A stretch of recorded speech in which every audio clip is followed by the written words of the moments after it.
ರವಿಯಣ್ಣ ಪೂಜಾರಿ ಅವರಿಗೆ ಹುಟ್ಟುಹಬ್ಬದ ಹಾರ್ದಿಕ ಶುಭಾಶಯಗಳು. ಹಿಂಗನ್ನ ಕೂತೀರಿನ 100 ವರ್ಷ ಆ ದೇವರು ಒಳ್ಳೇದು ಮಾಡಲಿ. ನಮ್ಮ ವಿಶಾಲ ಅಂತ ಹೇಳಿ ಮಾತಾಡ್ತಾನೆ ರೀ. ಅವನಿಗಾಡು ಮುಗಿದು ಈಗ ಅವನಿಗಾಡು. ನಮಸ್ಕಾರ ಎಲ್ಲರೂ ಹುರುಪನಾಗಿದ್ರಿ ಫುಲ್. ಮೊದಲನೇದಾಗಿ ರವಿಯಣ್ಣ ಪೂಜಾರಿ ಅವರಿಗೆ ಹುಟ್ಟುಹಬ್ಬದ ಶುಭಾಶಯಗಳು. ಆ ದೇವರವ್ರಿಗೆ 100 ವರ್ಷ ಆಯಸ್ಸು ಆರೋಗ್ಯ ಕೊಟ್ಟು ಕಾಪಾಡಲಿ.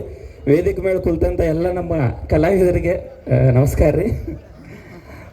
ದೋಸ್ತಿ ಬಗ್ಗೆ ಮಲ್ಲೂರು ಒಂದು ಮಾತು ಹೇಳಿದ್ರೆ, ಇವತ್ತು ಈ ಸ್ಟೇಜ್ ಮ್ಯಾಗ ನಿಲ್ಬೇಕಂದ್ರೆ ಕಾರಣ ಮಲ್ಲು ಜಮಖಂಡಿ.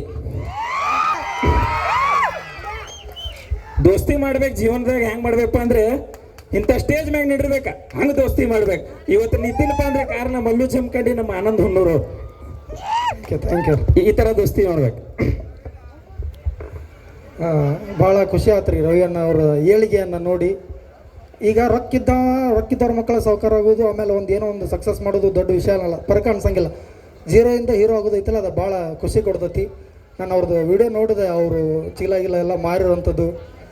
ಪ್ಲ್ಯಾಟ್ಫಾರ್ಮ್ಗಳು ಚೇಂಜ್ ಐತಿ. ನಮ್ಮದು ಈ ಕಡೆ ಕಲಾವಿದರಾಗಕ್ಕೆ ಪ್ರಯತ್ನ ಪಟ್ಟಿವಿ, ಅವರು ಬಿಸ್ನೆಸ್ ಮಾಡ್ಯಾರ. ಬಟ್ ದಾರಿ ಒಂದೇ ಐತಿ, ಏನೋ ಒಂದು ಅಚೀವ್ಮೆಂಟ್ ಮಾಡ್ಬೇಕು ಅನ್ನೋವಂಥದ್ದು. ಭಾಳ ಖುಷಿ ಆಗ್ತೈತಿ. ಇನ್ನಷ್ಟು ಸಾಕಷ್ಟು ಬಡ ಯುವಕರಿಗೆ ಒಂದು ಇನ್ಸ್ಪಿರೇಷನ್ ಆಗ್ತೈತಿ. ಅವರಿಂದ ಸಾಕಷ್ಟು ಬಡವರಿಗೇನೋ ಒಳ್ಳೊಳ್ಳೆ ಸಹಾಯ ಮಾಡ್ಯಾರ, ಆಮೇಲೆ ಕೆಲಸನೂ ಕೊಟ್ಟಾರ. ಇನ್ನಷ್ಟು ಹೆಚ್ಚು ಮಟ್ಟಿಗೆ ಅದು ಸಾಗಲಿ. ಒಂದು ಸಣ್ಣ ಸ್ಕಿಟ್ ಮಾಡ್ತೀವಿ ಇಲ್ಲೇ ಸ್ಪಾಟ್ನಾಗ. ಆನಂದ್